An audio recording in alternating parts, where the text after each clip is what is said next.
Hello everyone and welcome back to another video on the channel. Today's video is going to be completely different. I've asked you guys on several different platforms like Instagram, Discord. I asked a few people from like some of the communities I'm in to ask me some questions. I'm gonna try and not make this video too long. I think I'm gonna try and make this one shorter than most of my day in the life video. I'm gonna try and answer about 10 questions. I'll probably try and spend like about a minute on each. Was kind of hoping I'd get more questions. I'm not gonna answer every single one I got, but yeah, I kind of do wish I got more. Like maybe I intend on, assuming this video does well, it actually has taken me a bit to like gather up the questions, think when I'm gonna respond to them, trying to give you guys the best advice I can give. And yes, assuming this video does well, I intend to make a part 2 of it, and I could even potentially make this a series, and if it doesn't, I'd still be more than happy to answer your questions, and maybe rather than making this a series, maybe I can just answer one question on at some point during a day in the life video. But without wasting any more time, let's get right into the questions. One thing I forgot to mention is that no names or faces are shown in this video. I'm protecting everyone's privacy here. But anyways, the first question is how to set up like cones and train at home or pitch. So basically, first of all, I wanted to start off by saying I probably wouldn't train at home unless I genuinely cannot go outside. And going into the actual answer to the question, I would start off I would try and do drills according to my skill level. I wouldn't try to do drills I know I can't properly execute. So for example, if I'm learning how to dribble, I will probably just set up a few gates of cones and learn to just dribble through them, which is essentially teaching me how to dribble in a straight line. And once I get comfortable with that, I'd probably add turns to the drills. And once I get comfortable with that, I would probably set up a cone weave and then a zigzag and then a cone weave on the other side of that zigzag. Go there and back, maybe use one foot, maybe use both feet. And yeah, that's essentially how I do it. Hopefully that answers your question. How likely is it to get a scholarship or discount off tuition for playing college soccer? So for me, I think this can depend a lot, from your academics to the division you're committing to. For example, the NCAA Division III, they don't even allow their athletic teams to give athletic scholarships. So yes, you basically can only get a scholarship if you're a good student and the school is willing to pay for some of your education. Apart from that, if we're talking about a full ride scholarship, I'd say for non-internationals, that's going to be very unlikely. And if it does happen, it's most likely going to be due to the fact first of all, you're a very good player, and second of all, you're a very good student as well, meaning that you're getting a partial athletic scholarship and a partial academic scholarship. And if you're a walk-on, honestly, I think the coach is just gonna see you as a free player for him. So yeah, I don't think he's giving you a scholarship. So yep, if you're a walk-on, sorry to disappoint you. Next question, what are the differences in Division II college soccer? Yeah, so first of all, I'm gonna start off by saying the NJCAA, what really separates that division from all of the other ones, like the NAIA and the NCAA, is that in the NJCAA, as it's a JUCO, it's a 2-year program rather than a 4-year one. So there's only freshmen and sophomores playing in that division.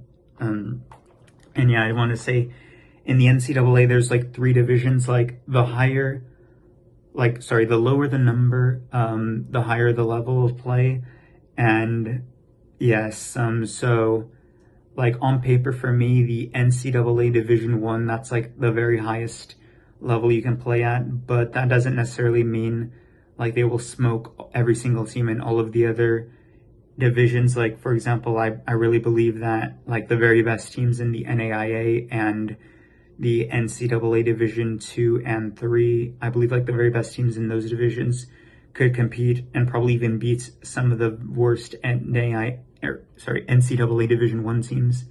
So yeah, I think there's a bit of, I don't know the word for it, but yeah, like they can merge in some ways, but yeah, hopefully that answers your question. Is college soccer more about club soccer or high school, or the combination of both? So if you can play both, I would encourage that for reasons such as it's more training, and plus you're gonna have the opportunity to get more clips for your highlight video.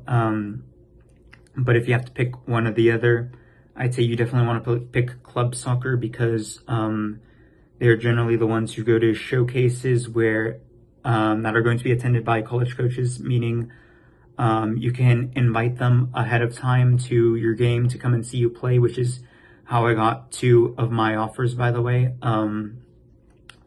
Yes, I'd say the only time where you'd probably rather be playing high school is if you're playing for a really low-level club team that's not going to any showcases or cups attended by college coaches. But if you can play for your varsity team in your high school, then I'd say that's almost certainly not going to be your case. In that case, yes, please play club soccer. How to set up a workout program for myself at home without equipment I can do continuously daily, like upper and lower. Yeah, so first of all, I'm going to start off by saying if you're playing football on a regular basis, I don't see the need to do physical training every single day, for the main reason being football is already pretty physically demanding, so I'd say you can get a good workout by simply just playing football. And secondly, if you're playing more than one match a week, I don't know if you are or not, but if you are, or even if you're not, I don't see a problem with doing a full body workout. And apart from that, in terms of the actual workout in itself, like similar to how I said with the cone drills, you want to progressively overload it, make it more difficult as you get better. And to give some specific advice for like setting up an actual workout, I'd say start with your fastest movements, like for example, your jump squats or squat jumps, whatever they're called. Like start with your fastest movements first and end with your isometrics, like for example, your wall sits or your planks. Like do that like right. So do your plyometrics essentially right after your warm up, and do your isometrics essentially right before your cool down, to put it in simple terms. Also, I know you said like with no equipment, but I'm going to assume you have a backpack and some heavy things you can put on it. I'd say a good way to progressively overload is to eventually wear your backpack with your heavy objects in it, and essentially just that would be a good way to add some weight to your workout. So yep, that's essentially, hopefully that answers your question. How do you set goals that are both realistic but challenging? So yeah, so this is a really good question. So essentially I would start off with your long-term goal, like set that and like make it time bound to create a sense of urgency. Like that's always worked for me. And once you do that, I would essentially progressively, like getting closer to the present day, start setting goals that you see as more achievable, like, and you feel more confident you can accomplish those. And assuming that those get you closer to that end goal, that future long-term goal that you set for yourself at the very start. And secondly, I just wanted to say, I believe in I agree with like the saying, like what they say about like shoot for the stars and land on the moon, because for me, I think I've heard several different people who have like set, like, for example, Sadio Mane, like, I believe he has like a quote or something saying he didn't dream about becoming a professional footballer. He dreamed about becoming like the best footballer in the world, something like that. And honestly, I think that's really worked for him. I'm sure he'd tell you that. And lastly, yeah, this might be kind of tough to be honest, but I would probably focus more on the journey rather than the destination. Like I haven't quite gotten to where I want to be in life quite yet, but honestly, with like these little milestones, or if that's what you want to call them, I think I remember the journey rather than where I got to in the end. So yeah, just probably more of a mindset thing, but yeah, I just thought that would be worth mentioning. Do you get a high amount of opportunities while playing college soccer? So I think it's worth mentioning opportunities, they still don't necessarily come to you as a college soccer player. However, you have a good chance of creating them since you'll be connecting with so many different people from so many different places. And it's like anywhere else, to be honest, where the higher level you play, like the more opportunities you're likely to have. You don't necessarily have to be playing NCAA Division One to be on, for example, websites like Transfermarkt. Like, for example, the college I'm at is on that website, so the visibility goes beyond the highest level, to be fair. You also have like the potential opportunity to get invited to the MLS Combine, which is essentially the opportunity to get to play in front of MLS coaches and potentially get drafted by one, which could lead to your first professional contract. What did you do to get better and stay at the top level of your game, and how do you adapt to different intensity of games, like going from something like Sunday League to the collegiate level? Yeah, so this is a really good question. So it's funny that this person said Sunday League, because I was genuinely playing grassroots football about 2 years before my freshman year of college. To be honest, I probably wasn't even thinking about playing college soccer at that point. But yeah, essentially, the team I was playing for, we probably only trained about like 2 times a week at most. Therefore, I had to do a lot of individual training outside of my team training. And on top of that, at some point, I even had a personal coach who helped me get my technique to where it is today. And the year before my freshman year of college, I started playing against men, which essentially forced me to be on top of my technique since I did not have the physical advantage to them over them. So if I held on to it for too long, I would most likely get pushed off the ball or something. So yeah. How do you keep your confidence up in the face of adversity? Example, you get benched. Yeah, so this is another really good question. Yeah, so for me, confidence comes from 2 different places. The first one would be externally, which would be things like your coach and teammates praising you, the opponent respecting you, and maybe things like you look like your favorite footballer, like maybe you like a footballer that wears wrist tape and you wear that wrist tape and it makes you feel confident. And secondly, would be internal confidence, which would be things like just essentially knowing you're him and you're gonna become eventually what you set out to become, and no one can take that away from you. And yes, so first of all, I would work on your mind.